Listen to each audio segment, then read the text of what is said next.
Hello everyone, welcome back to my YouTube channel. कैसे हो आप सब लोग। तो अब हमारा सीटेट क्या है, आने ही वाला है बिल्कुल। तो अब हमें ध्यान देना चाहिए उन इम्पॉर्टेंट टॉपिक्स से जहाँ से आपका मेजर चंक्स ऑफ क्वेश्चंस आते हैं। तो एनईपी उसी एक सेगमेंट का पार्ट है जहाँ से आपके 4 to 5 क्वेश्चंस बहुत इजीली आ जाते हैं, और ये कभी कभी बढ़ भी सकते हैं, सेट पे डिपेंड करता है।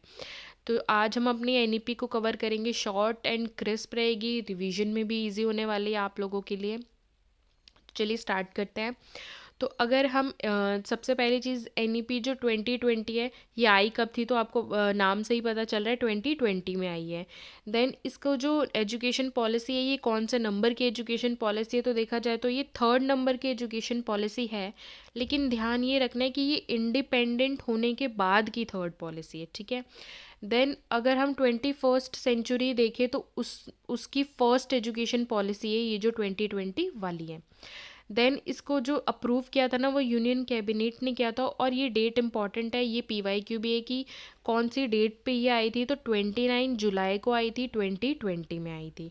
इसको प्रपोज करने वाली भी गवर्नमेंट ऑफ इंडिया है, ड्राफ्ट करने वाली भी गवर्नमेंट ऑफ इंडिया है। लेकिन गवर्नमेंट ऑफ इंडिया ने एक कमेटी बनाई थी जिसका नाम था कस्तूरी रंगन कमेटी, इन्होंने इसको ड्राफ्ट किया था। और इस इन जनरल क्या होता है कि जो भी हम कमेटी बनाते हैं ऐसे किसी भी पॉलिसी को फ्रेम करने के लिए, तो उसके जो चेयरमैन होते हैं ना, उन्हीं के नाम पे कमेटी का नाम रखा जाता है। तो इसके चेयरमैन भी के कस्तूरी रंगन ही है, और इसकी कमेटी का नाम भी कस्तूरी रंगन ही है। और ये एक पीवाईक्यू था कि जो ये के कस्तूरी रंगन है, ये कौन सी पोजीशन होल्ड करते थे, तो ये फॉर्मर इसरो के चीफ थे हमारे, ठीक है। और फिर जो ये हमारी 2020 वाली जो एनईपी आई है, इसने किसको रिप्लेस किया है, देखा जाए तो इसने 1986 वाली को टोटली रिप्लेस किया है।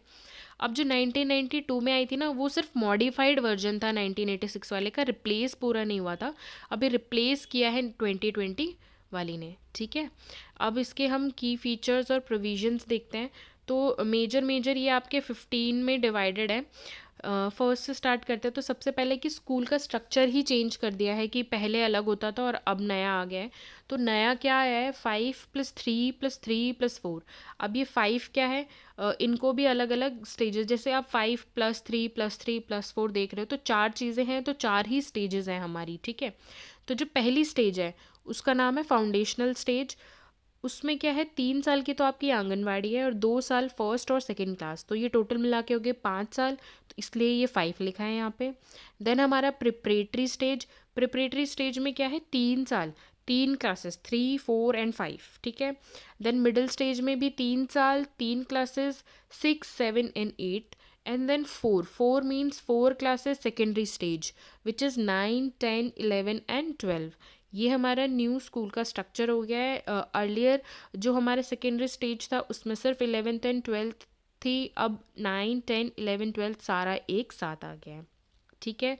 Then foundational literacy and numeracy बहुत इंपॉर्टेंट है। ये बेसिक न्यूमरेसी पे फोकस किया है कि इतना तो बच्चे को या फिर किसी भी एक अडल्ट को भी आना ही चाहिए, मिनिमम टू मिनिमम। जो ग्रेड 3 कहते हैं उसमें, कि बच्चे को नॉर्मल लिटरेसी, नॉर्मल न्यूमरेसी तो सीख ही जाए।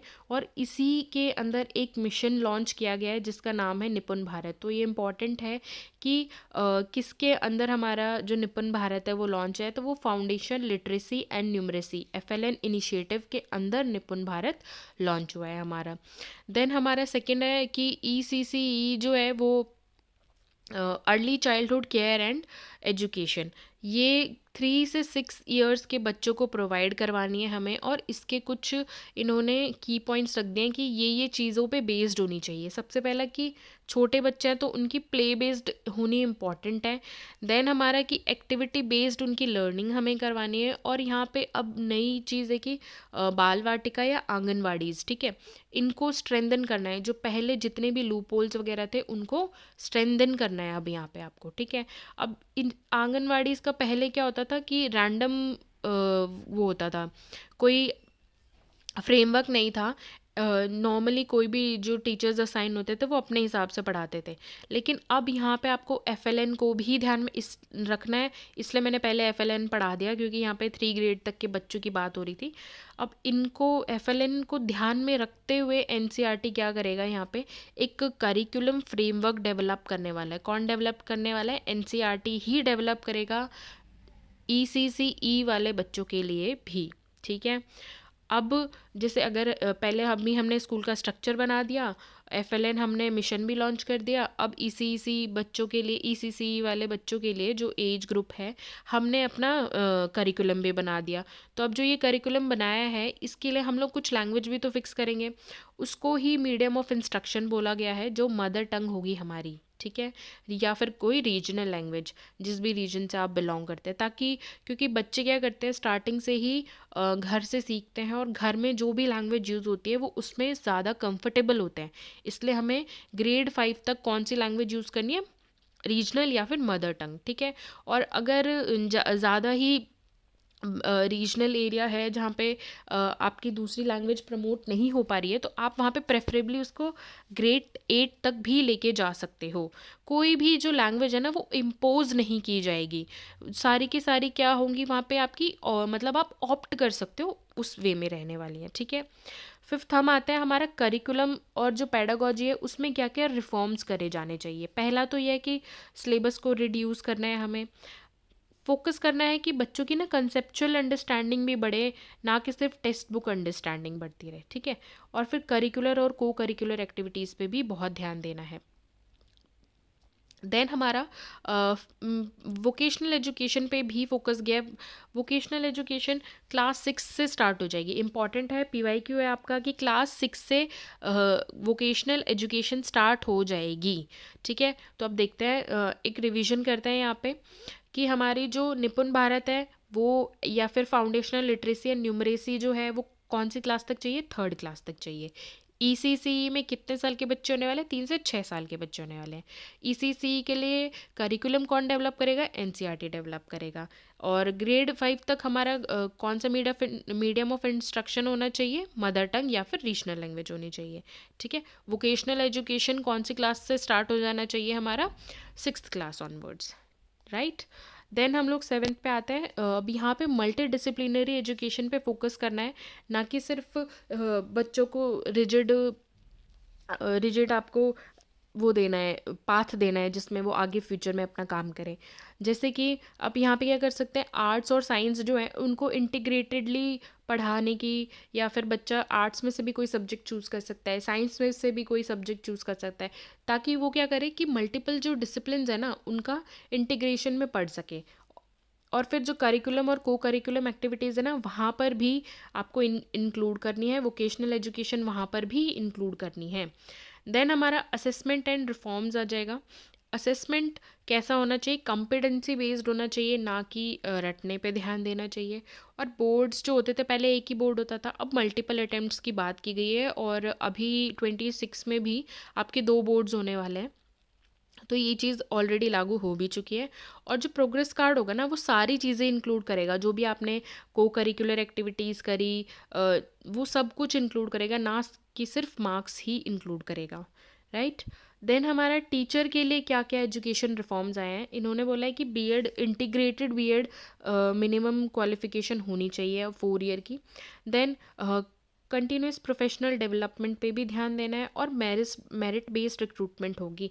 ठीक है, देन हमारा हायर एजुकेशन में क्या क्या रिफॉर्म्स किए गए हैं, कि जो हमारा यूजी प्रोग्राम पहले 3 साल का होता था, अब उसे 4 साल का कर दिया गया है। एबीसी क्रेडिट सिस्टम कर दिया है, ये बहुत इंपॉर्टेंट है। एबीसी बहुत उसमें आ चुका है।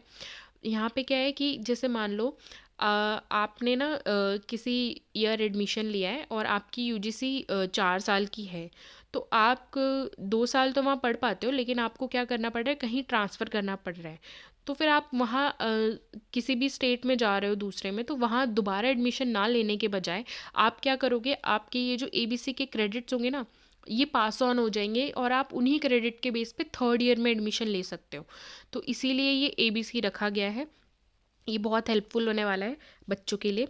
और जो हमारी हायर एजुकेशन है ना, उनके लिए एक सिंगल रेगुलेटर, एक बॉडी बना दी गई है जो सारे के सारे उसको देखेगा, हायर एजुकेशन को, HECI। ठीक है, आप लोग कमेंट डाउन कीजिए कि HECI की फुल फॉर्म क्या है। देन हमारा टीचर एजुकेशन रिफॉर्म्स जो आए हैं उसमें क्या क्या आया है, ओके ये तो हमारा हो चुका है। Then technology in education, NETF, national education technology forum बनाया गया है। देन हमारा डिजिटल और ऑनलाइन लर्निंग को प्रमोट किया गया है। राइट, नेक्स्ट करते हैं हमारा इंक्लूजन एंड इक्विटी।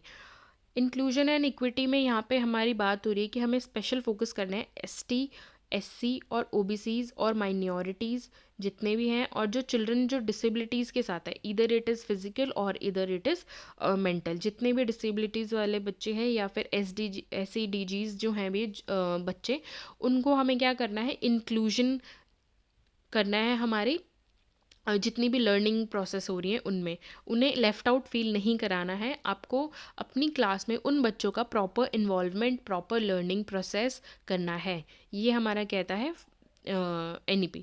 देन हमारा इंडियन नॉलेज सिस्टम पे फोकस कर रहा है NEP कह रहा है कि इंडियन लैंग्वेज को प्रमोट करो, कल्चर को प्रमोट करो, योगा, आयुर्वेदा और इंडियन आर्ट्स, हेरिटेज, ये सब चीज़ों पे भी फोकस करने के लिए NEP 2020 कह रहा है। तो ये आपका आ सकता है, इस बार इम्पॉर्टेंट है। देन हमारा गवर्नेंस और रेगुलेशन क्या होगा, ये लाइट होगा बट टाइट भी होगा। यानी कि फ्लेक्सिबिलिटी की बात कर रहा है हर सेक्टर में, हर जैसे आप अगर UGC देखो, हायर एजुकेशन देखो, हर जगह कह रहा है कि आपको फ्लेक्सिबिलिटी लेके आनी है, एग्ज़ाम्स में फ्लेक्सिबिलिटी लेके आनी है। लेकिन वहीं रेगुलेशन बहुत टाइट कर रहा है कि हर चीज़ अपने टाइम पे और स्पेसिफिक गाइडेंस के साथ होनी चाहिए। और हर इंस्टीट्यूशन को ऑटोनॉमी दे रहा है, उनको ट्रांसपेरेंसी की कह रहा है और अकाउंटेबल बनने का कह रहा है। ठीक है, यहाँ हम सम अप करते हैं, हमारी NEP ख़त्म होती है। आप यहाँ से मेजर रिवीजन कीजिएगा। मेजर आपके पॉइंट्स है ना, आपके 13 पॉइंट तक ख़त्म हो जाते हैं। 14 एंड 15 थोड़े मतलब आप स्किप कर सकते हो, बट इम्पॉर्टेंट पॉइंट्स यही हैं। बाकी आपको अगर कोई और वीडियो चाहिए तो कमेंट डाउन। एंड मैंने आपसे एक फुल फॉर्म पूछी थी HECI की, do comments. Okay, bye bye.